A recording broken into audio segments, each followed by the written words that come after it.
Science کے شعبے میں محققین کی مسلسل جستجو اور تحقیق کی بدولت بیماریوں کے خاتمے کی راہ ہموار ہوئی ہے۔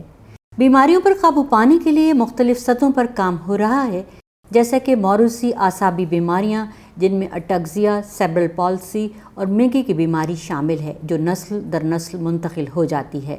پاکستان میں ان بیماریوں کی شرح کزن میرجز یعنی قریبی رشتہ داروں میں شادی کی وجہ سے زیادہ ہے۔ ایک اندازے کے مطابق پاکستان میں 2 کروڑ سے زیادہ افراد موروثی بیماریوں کا شکار ہیں۔ زمین جائیداد کی تقسیم کو روکنے، رشتہ داروں کو جاننے اور تحفظ کی وجہ سے قریبی رشتہ داروں میں شادی محفوظ خیال کی جاتی ہے۔ National university of medical sciences میں ہیومن جینیٹکس کے شعبے میں ان بیماریوں کی روک تھام کے سلسلے میں تحقیق جاری ہے۔ Doctor Sarah University College London کے اشتراک سے ڈاکٹر ہنری ہولڈن کے ساتھ ریسرچ کر رہی ہیں۔ ڈاکٹر سارہ، یہ بتائیے کہ آپ کا پروجیکٹ کیا ہے؟ میں انہیریٹڈ نیورولوجیکل ڈس آرڈرز پہ کام کر رہی ہوں، ایسے ڈس آرڈرز جو جین میں یا ڈی این اے میں ڈیفیکٹس کی وجہ سے ہوتے ہیں اور وہ فیملیز میں رن کرتے ہیں۔ پاکستان میں تو یہ ہے کہ جہاں رشتہ ملتا ہے وہاں رشتہ کر دو، کوئی شادی سے پہلے ٹیسٹ کی وہ نہیں ہے، اور زیادہ تر کہتے ہیں کزن میں ہی کر لو تو بہت اچھا ہے۔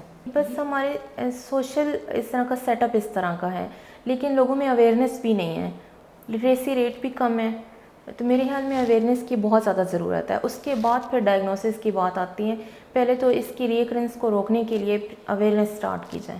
کیا یہ پاسبل ہے کہ جینز پہلے سے ٹھیک کر لیا جائے، درست کر لیا جائے جین کو پیدائش سے پہلے؟ وہ بھی آتے ہیں جو پری نیٹل ڈائگنوسس چاہتے ہیں، ایسے کیسز بھی آئے ہیں، لیکن ہمارے پاس ابھی کوئی ایسا سیٹ اپ نہیں ہے، پاکستان میں ایسا کوئی ہاسپٹل نہیں ہے۔ فیملیز تو بہت کوآپریٹ کرتی ہیں کیونکہ انہیں پراپر ڈائگنوسس نہیں مل رہا ہوتا، تو جب انہیں فری آف کاسٹ ڈائگنوسس دیا جائے تو وہ تو کوآپریٹ کرتی ہیں۔ آپ کا یہ پروجیکٹ ہے، اس کے لیے فنڈنگ کہاں سے آ رہی ہے؟ فنڈنگ UK سے ہی ہے، کیونکہ یہ ریسرچ بیسک سائنسز میں ہو رہی ہے، تو بیسک سائنسز میں جو ریسرچ ہوتی ہے اس میں آپ کوئی پروڈکٹ بنا کے کمرشلائز ہم نہیں کر رہے ہیں، ہم لوگوں کو ڈائگنوسس پرووائڈ کر رہے ہیں، تو پاکستان میں فنڈنگ لینا مشکل ہے۔ اس کو کرنے کے لیے حکومتی سطح پر آپ کو کس قسم کی مدد کی ضرورت ہے؟ سب سے پہلے تو میرے خیال میں جینیٹک ڈس آرڈرز کی پریویلنس کو کم کرنے کے لیے اویئرنیس کی ضرورت ہے، تو ہمیں پرنٹ میڈیا سے الیکٹرانک میڈیا کے ذریعے لوگوں میں اویئرنیس کریٹ کرنی چاہیے، ایسے ڈراماز بنانے چاہیے، اور یہ گورنمنٹ کے لیول پہ یہ کام ہونا چاہیے کہ اسے پوری نیشنل سطح پہ اسے پروموٹ کیا جا سکے۔ اچھا، فیملی سے ویسے جو آپ کو ملی ہیں آسانی سے تعاون کر رہی ہیں؟ دیکھیں، اس پروجیکٹ سے نا ہم لوگوں کو فری جینیٹک ڈس آرڈر پرووائڈ کریں گے۔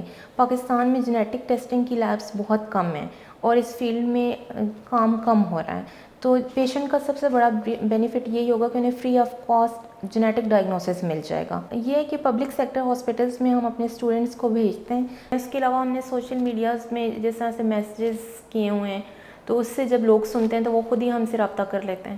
پروجیکٹ کے مشترکہ ریسرچر ڈاکٹر ہنری ہولڈن نے نمز میں تحقیق کے سلسلے میں مریضوں کا طبی معائنہ کیا اور ان کے خون کے نمونے لیے۔ انہوں نے نمز کے vice chancellor lieutenant general Waseem Alamgir سے بھی ملاقات کی اور ریسرچ کے حوالے سے گفتگو کی۔